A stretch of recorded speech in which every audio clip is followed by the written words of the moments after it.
अहिल्यानगर जिल्ह्यातील राहाता तालुक्यातील लोणी खुर्द येथील रयत शिक्षण संस्थेच्या पद्मश्री डॉक्टर विठ्ठलराव विखे पाटील विद्यालयात 1993 साली इयत्ता 10वीत शिकणाऱ्या विद्यार्थ्यांचे स्नेहसंमेलन नुकतेच पार पडले.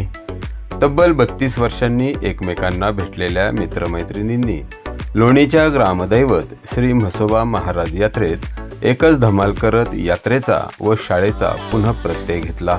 फक्त यात्रेतच मिळणाऱ्या खमंग गरमागरम जिलाबीवर आणि खुमासदार भेळीवर सर्वांनी ताव मारला. तर स्वतःच्या त्यावेळच्या वर्गात बसून प्रत्येकाने आपला परिचय देत आपण सध्या काय करतो हेही सांगितले.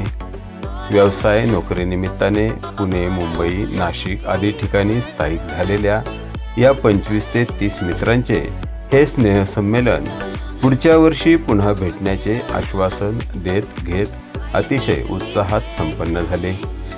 डॉक्टर राजेश धुमाळ, गणेश आहेर, अजित तांबे, दिलीप विखे, श्याम विखे, दत्ता पवार, चंचल चावला, सुमन इंगळे, अर्चना शिंदे, सरला नागरे, चंद्रकला उंबरकर, धनिता भालेराव, अनिल बोरसे, राजेंद्र पारखे, दिलीप थोरात, गोरक्ष दिवटे, संजय कदम, विजय घोरपडे, MG आहेर, भाऊसाहेब लोखंडे आदी माजी विद्यार्थ्यांनी या विशेष दिवसाचे सुंदर असे नियोजन केले.